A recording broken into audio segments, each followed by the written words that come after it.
Assalamualaikum warahmatullahi wabarakatuh. Alhamdulillahil qail. Qul in kuntum tuhibbunallaha fattabi'uni yuhibbukumullahu wa yaghfir lakum dzunubakum.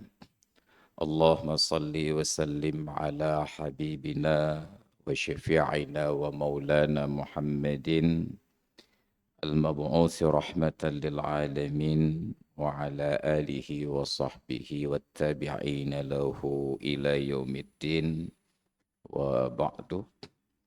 Hadirin dan hadirat jamaah salat zuhur, keluarga dan keluarga besar Rumah Sakit Zainal Abidin beserta kerabat sahabat yang sedang dirawat dan yang sedang berkunjung.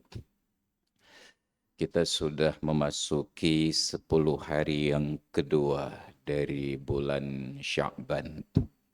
Sekitar 17 sampai dengan 18 hari lagi kita akan bertemu dengan bulan Ramadan dan semoga Allah berikan usia yang memadai, kesehatan yang memadai, dan keadaan yang membuka ruang bagi kita untuk memaksimalkan ibadah, untuk mendapatkan ridha dari Allah Ta'ala. Karena itu sering kita dengar guru-guru kita membacakan doa, Allahumma barik lana fi Rajab wa Sya'ban wa ballighna Ramadan. Ya Allah, berikan keberkahan untuk kami di bulan Rajab dan di bulan Sya'ban, dan panjangkan umur kami ya Allah sampai ke bulan Ramadan. Secara tradisional pun dari kecil kita dulu sering mendengarkan lantunan salawat diiringi dengan doa-doa dari orang-orang tua kita dalam bahasa Aceh. Nebri mati kemolam taat uro Jumaat bulan puasa. Ini kemungkinan hari Jumat berada di hari yang kedua atau ketiga Ramadan. Kita selalu meminta, tapi saat ditanya siapa yang mau berangkat gelombang pertama, ternyata tidak pernah ada yang bersedia. Maka itu menunjukkan bahwa walaupun kita sadar kematian pasti akan datang, setiap kali ada yang meninggal dunia, di banyak tempat diingatkan dalam talqin, innal mauta haqqun, sesungguhnya kematian itu adalah sebuah kebenaran, kepastian. Sesuatu yang sudah pasti selalu saja kita lupa untuk membuat persiapan. Maka diingatkan dengan bahasa bijak oleh para ulama, innat tariqa tawilun, perjalanan kita itu sangat panjang, wazzadu qalilun, sedangkan bekal yang tersedia sangatlah terbatas. Kita sudah melihat ada kuburan-kuburan yang sudah berusia puluhan bahkan ratusan tahun. Yang ratusan tahun artinya selama durasi tersebut yang bersangkutan sudah berada di dalam kuburnya. Sedangkan kita yang hari ini berjalan di muka bumi, yang masih normal perjalanannya, itu baru hidup sekitar 50 sampai 70-an tahun. Jauh dibandingkan usia mereka yang sudah berada di dalam kubur. Tapi pertanyaannya, kalau untuk hari ini kita masih berpikir siang ini makan apa, nanti malam tidur di mana, adakah kita teringat nanti kalau mati persiapannya apa? Maka inilah kebodohan yang paling bodoh, kata Imam Ibnul Qayyim Al-Jauzi. Kita mengetahui sesuatu perkara yang pasti terjadi, tetapi tidak ada persiapan sama sekali. Itu seperti bodohnya negeri kita ketika oleh BMKG sudah mewanti-wanti bahwa akan terjadi siklon Senyar dengan intensitas hujan yang tinggi, tetapi tidak ada persiapan sama sekali untuk evakuasi dan lain sebagainya. Memang kita terancang untuk menjadi bodoh, yang penting kenyang. Makanya prinsip 4 sehat 5 sempurna berganti menjadi 4 sehat 5 kenyang. Yang penting draw, ada bupa'a. Kan? Ini realitas yang kita sayangkan. Maka hadirin dan hadirat sekalian yang dirahmati Allah, atas kasih sayang Rasulullah oleh Allah Ta'ala memberikan peluang kepada kita, memperbaiki diri, dan diberikan arahan jalan pintas untuk mendapatkan kebaikan tersebut. Namun tetap saja kita seperti orang yang salah baca peta. Kita sudah seperti dokter bedah yang tidak mendapatkan saran dari dokter radiologi. Sampai kaki yang harus diamputasi pun kadang-kadang salah arah. Padahal sudah ada petunjuk, cuma malas bertanya. Sudahlah yang sesat malas bertanya, yang benar pun sulit untuk bersuara. Maka berpadu padanlah dua perkara tersebut yang oleh orang tua kita dulu dengan bijak menyebutkan analoginya, yang temanyong buta, yang teut kelau. Orang yang bertanya seorang yang buta dan pihak yang ditanyakan ternyata seorang yang tuli. Maka tidak ada solusi dan tidak ada titik temu. Karena itu kita selalu berharap agar orang-orang yang berilmu, apapun bidang keilmuannya, jangan pernah sungkan dan bosan untuk bersuara. Tapi ingat, setiap kali kita bersuara, tetap berpeluang untuk salah atau minimal disalahkan. Dan luar biasanya, yang menyalahkan ini selalu orang-orang yang bodoh. Untuk kesalahan mungkin dilakukan oleh orang yang bodoh dan oleh orang yang pandai. Maka karena diam kita itulah akhirnya negeri ini menjadi rusak. Kita tidak kekurangan para ahli. Sangat banyak orang-orang yang alim. Tetapi sekedar untuk menegur orang yang berbuat maksiat saja kita kekurangan vokal. Kita sangat banyak para ahli konstruksi, tetapi untuk menemukan sebuah jembatan yang tanpa getaran saja sampai hari ini belum terjadi. Bayangkan jembatan Lamyong itu dilintasi oleh orang-orang dari Fakultas Teknik setiap hari. Tapi bagaimana jembatan itu dari tahun 91 sudah sampai 2026 sulit untuk menjadi seamless saat kita melintas. Tetap ada kejutan-kejutan kecil yang bila dilintasi oleh wanita hamil, insya Allah tidak sempat sampai ke ruang bersalin. Langsung melahirkan di lokasi. Ini anomali. Kenapa? Mungkin alasannya karena kami tidak dilibatkan. Pertanyaannya, untuk bersuara tidak perlu pelibatan. Kenapa Anda tidak bersuara? Maka kenapa terjadi semua kondisi yang tidak normal di negeri ini? Jawaban sederhananya, karena orang-orang yang normal malas berbicara. Kenapa malas berbicara? Ada banyak faktor. Boleh jadi takut hilang kenyamanannya. Boleh jadi takut hilang tunjangannya. Boleh jadi takut hilang karismatiknya. Maka untuk bagian kami yang bergerak di bidang agama, kalau mau karismatik di negeri ini, jangan berbicara. Pakai tangkuluk beraya, jubah beraya, tungkat apa, gamau sabah bayar, putar-putarnya matang. InsyaAllah ulama karismatik. Tapi jangan pernah bersuara untuk mengkritik, Anda akan dihujat. Ini nauzubillah rusaknya negeri kita. Dan itu sudah diwanti-wanti oleh Sayyidina Ali bin Abi Thalib 14 abad yang silam. La yartafi'a sawtul batil illa idza ghafala ahlul haq. Kebatilan itu tidak akan pernah menang. Kejahatan itu tidak akan pernah menang. Kecuali ketika orang-orang yang benar memilih untuk diam. Maka bayangkan di Republik ini dengan sedemikian parah dan bobroknya demokrasi, yang maju untuk berjuang hanya 3 orang saja. Ada Roy Suryo, ada Dr. Tifa, ada Saudara Rismond. Bayangkan dari demikian banyak orang yang paham demokrasi, mereka sabar dengan kanker demokrasi ini. Mereka lebih rela mati pelan-pelan daripada bersuara untuk mendapatkan pengobatan. Itu sama seperti orang yang sakit. Karena takut disuntik, dia tahan penderitaan yang bertahun-tahun. Padahal obatnya sedikit, disuntik saja. Ilan yang baik kesuntik, wah mati hanaupu. Ini negeri kita. Kankernya sudah sangat parah, obatnya sedikit, disuntik. Tapi tidak mau menyuntik karena rasa sakit disuntik bagi kita lebih parah daripada mendahan penderitaan yang berlama-lama. Maka konstruksinya itu diluruskan oleh Allah melalui Rasulnya. Jalan pintas untuk memperbaiki dan memperbanyak bekal. Bukan dengan ibadah. Yang diminta untuk ibadah ini hanya satu saja. Jangan berbuat dosa. Ittaqil maharima takun a'badan nasi. Pelihara diri kalian dari yang haram-haram, niscaya kalian menjadi orang yang paling rajin beribadah.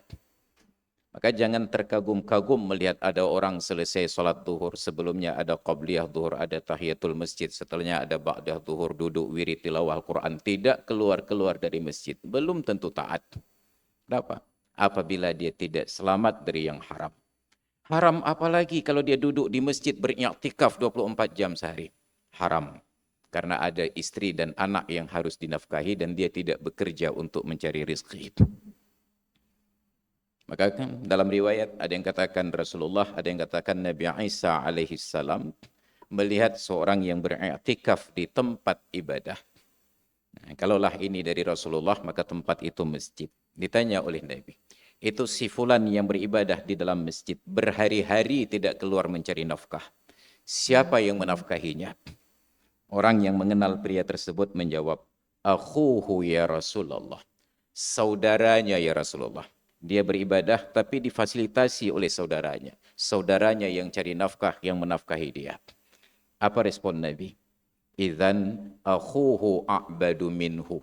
Kalau begitu, saudaranya yang mencari nafkah, yang menafkahi dia, lebih rajin beribadah daripada dia yang i'tikaf di masjid tidak keluar mencari nafkah.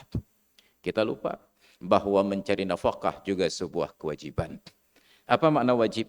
Melakukannya berpahala dan meninggalkannya berdosa. Maka diapresiasi di dalam agama. Orang yang meninggal dalam proses mencari nafkah yang halal, dia mendapatkan fadilah syahid. Bukan mati syahid, mendapatkan fadilah syahid. Tapi sejauh atau minimal sedekat yang saya pelajari, belum ada fadilah tersebut untuk orang yang meninggal duduk i'tikaf di dalam masjid. Tapi yang kita selalu apresiasi adalah orang yang meninggal di dalam masjid. Apalagi meninggal di dalam sujud. Padahal dalam sejarah agama ini, tidak ada orang yang hebat, yang terkenal, yang meninggal di dalam sujud. Nabi-nabi meninggal dalam keadaan berdiri, dalam keadaan duduk, dalam keadaan berbaring.